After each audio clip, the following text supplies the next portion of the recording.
Establishment اور منتخب وزیراعظم کے درمیان 2 اشرے پہلے کشمکش میں جن ممالک کو بھٹو کی پھانسی یاد تھی ان میں سے سعودی عرب اور لبنان کے رہنما ڈیل کو پاکستان چلے آئے، شریف برادران جدہ چلے آئے۔ 11 ستمبر نے نواز شریف کا تختہ الٹنے والے جنرل پرویز کے اقتدار کو دوام دے دی۔ جیسے سوویت یونین کے خلاف امریکہ کو پاکستان کی ضرورت پڑی تھی، دہشت گردی کے خلاف بھی اسے مشکل آ پڑی۔ جنرل پرویز کی لاٹری کھل گئی، بے نظیر ضیاء دور کی طرح تنہا رہ گئی۔ You had George Bush saying, that he was his best friend and such things. So, and then the UK government started making it quite difficult for her because they were cooperating with Musharraf and sort of handing over information from here. So then she moved to Dubai. Musharraf کی مقبولیت سے بے نظیر کی دربدری اپنی جگہ، افغانستان پر policy کا بظاہر you turn امریکہ کے حلیف جنرل پر دہشت گردوں کے حملے بھی لایا۔ تھیلوں یا کنستروں میں نہیں، ڈمپروں میں بھر کے بارود کے دھماکے ہونے لگے، فوجی ذبح ہونے لگے۔ ملک دہشت گردوں کے نشانے پر تھا، تیزی سے نگلتی انتہا پسندی کے دہانے پر تھا۔ جمہوریت لوٹنے کے آثار نہ تھے، فوج کو بیرکوں میں بھیجنے کے حامل کردار نہ تھے۔ جب مشرف کے اوپر 3-4 حملے ہوئے تو یہاں کے ویسٹرن ممالک میں جو لیڈرشپ تھی اس نے محسوس کیا کہ اب مشرف صاحب اتنے حملوں سے تو بچ گئے ہیں، نیکسٹ حملے سے نہیں بچیں گے۔ تو جیک اسٹرا تھے یہاں فارن سیکرٹری، انہوں نے کانٹیکٹ کیا ہم سے۔ There starts to be these negotiations to try and bring her back on the part of the West, more to save Musharraf, I think, than that they really wanted Benazir back. اچانک بے نظیر کے شوہر کو ضمانت مل گئی، آصف زرداری کو 8 برس کی قید سے رہائی مل گئی۔ بے نظیر کے دبئی گھر میں کیک کٹے۔ نومبر سن 2004 میں میں نے بے نظیر سے پوچھا کہ کیا یہ بھی ڈیل کا نتیجہ تھا؟ ڈیل ہو نہ ہو، بے نظیر کہتی تھیں یہ ان کے بچوں کی دعاؤں کا نتیجہ تھا۔ آصف زرداری صاحب رہا ہوئے تو ہم اپنی تحریک ختم کر لیں گے، تو میں سمجھتی ہوں کہ یہ ایک ان ریئلسٹک ایکسپیکٹیشنز ہے، یہ نہیں ہو سکتا۔ مگر اگر آپ دوسری طرف سے کہہ رہے ہیں کہ حکومت آصف زرداری کے رہائی کے ساتھ مذاکرات کے لیے فضا بہتر بنانے چاہتی ہے اور مذاکرات کرنے چاہتی ہے قومی امور پر، تو وہ اور بات ہے، وہ مذاکرات ہو سکتے ہیں۔ 1 منٹ سنو میرے کو کیا کہہ رہی تھی۔ Repeat to uncle what you told me. The whole of Ramadan I prayed for my father to be released, and now I think the judges have heard my prayers. Zardari کو جیل سے رہائی ملی تو نواز شریف کو جدہ سے Dubai اور London جانے کی اجازت مل گئی۔ بے نظیر اور نواز شریف کو ایک دوسرے سے ملنے میں آسانی ہو گئی۔ ملاقاتوں سے چارٹر آف ڈیموکریسی پر دستخط ہو گئے۔ ملک کے 2 بڑے لیڈر جمہوریت کے نام پر ایک ہو گئے۔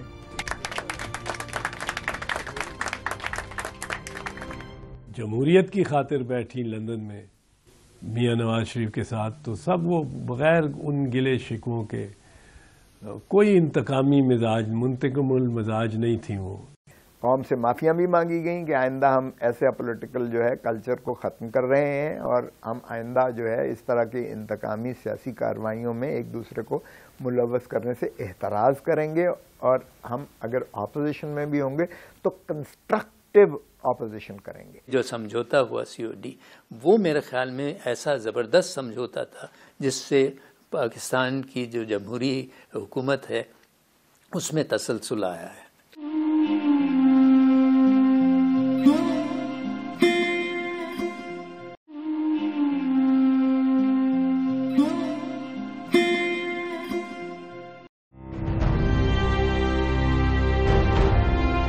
جمہوریت میں تسلسل کی کوشش سے 1 برس پہلے ہی مشرف کے بعد کا منظرنامہ لکھا جا رہا تھا۔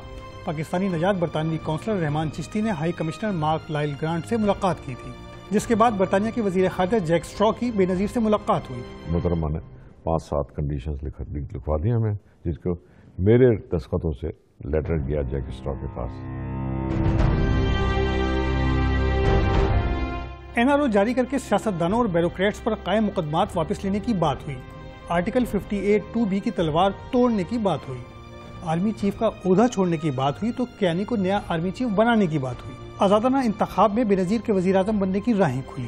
She would go back and there'd be election, she'd be Prime Minister, he'd be President. I mean, the fact was anybody that knew the two of them knew that they couldn't work together. بہت ساری ماڈرنٹیز طے ہوئی،